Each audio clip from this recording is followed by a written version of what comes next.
Hi! అందరూ ఎలా ఉన్నారు? ఒక 2 నిమిషాలైతే ఈ వీడియో కంప్లీట్‌గా చూడటానికి టైం స్పెండ్ చేసి మీ ఫ్రెండ్స్ అండ్ ఫ్యామిలీకి తప్పకుండా షేర్ చేయండి. ఇప్పుడంతా కూడా వైరల్ సీజన్, ఫీవర్ సీజన్ నడుస్తూ ఉంది.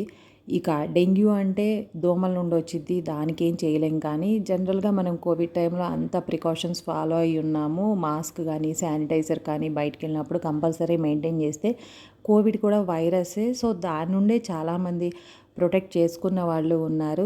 ఇక ఎప్పుడో తప్పక వన్స్ అయితే అటాక్ అయిన వాళ్ళు కంపల్సరీ అందరికీ అటాక్ అయింది. ఇక ఇప్పుడు డెంగ్యూ వీటికంటే కూడా చాలా సివియర్‌గా ఉంది వైరల్ ఫీవరు. వైరల్ ఫీవర్ కూడా వైరస్ నుండి వచ్చిద్ది కాబట్టి మనం బయటికెళ్ళేటప్పుడు కాస్త మాస్క్ మెయింటైన్ చేయడం, మన నుండి ఇంకొకళ్ళకి ఎఫెక్ట్ అవ్వకుండా, ఇంకొకళ్ళ నుండి మనకి ఎఫెక్ట్ అవ్వకుండా కాస్త ప్రికాషన్స్ తీసుకుంటే చాలా బెటరు.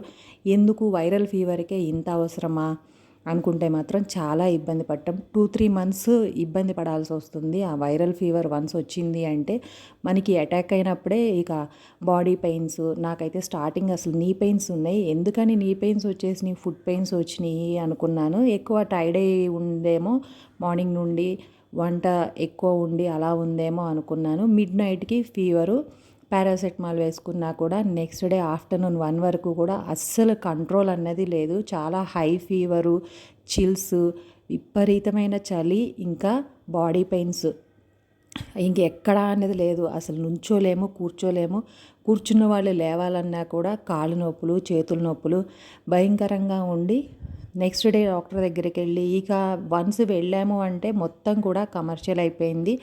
ఎన్నెన్నో టెస్టులు చెప్తారు, ఒకటి కాదు అన్నీ వేలకు వేలు ఉంటున్నాయి. ఆ టెస్టులు చేయించడము, ఇంకా నేనైతే మెఫ్తాల్ ట్యాబ్లెట్ వేసుకుంటే కానీ కొంచెం కంట్రోల్ అయింది. అలా 3 డేస్ ఇబ్బంది పడుతూ ఫీవర్ కంట్రోల్ అయిన తర్వాత అమ్మ కంట్రోల్ అయ్యిందిలే, కాస్త పెయిన్స్ బెటరు అనుకునే స్టేజ్కి మళ్ళీ బాడీ మొత్తం ర్యాష్, లైక్ డెంగ్యూలో వచ్చినట్టు. డెంగ్యూలో కూడా ఒక్కొక్క టైంలో 3-4 డేస్కి బాడీ ర్యాష్ వచ్చిద్ది. అందుకని డెంగ్యూ టైంలో చాలా అబ్జర్వేషన్లో ఉంటారు. ఇలా 1 మంత్ బ్యాక్ మా బాబుకు కూడా వైరల్ ఫీవర్ వచ్చి 1 వీక్ హాస్పిటలైజ్ అయ్యి అప్పటికి తగ్గింది. బట్ ఆ వీక్నెస్ మాత్రం చాలా డేస్ పట్టింది.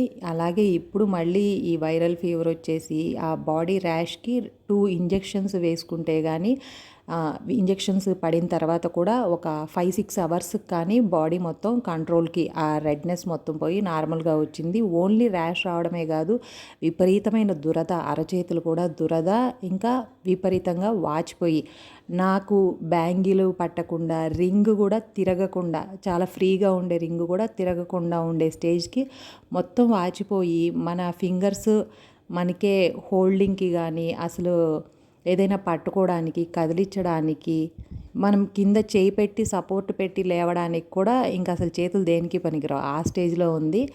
ఇదంతా అయిపోయి మొత్తం దాదాపు 8-9 డేస్ ఇలా అయిపోయిన తర్వాత ఇంకా ఓకే, మొత్తం తగ్గిపోయింది, సెట్ అయ్యాం అనుకోవడానికి లేదు. ఒక బ్రేక్ఫాస్ట్ చేసే టైంలోనే కాళ్ళు నుంచోలేకుండా ఫుట్ పెయిన్స్, ఇంకా చేతులంతా షోల్డర్స్ దగ్గర నుండి ఫింగర్స్ వరకు విపరీతమైన నొప్పులు.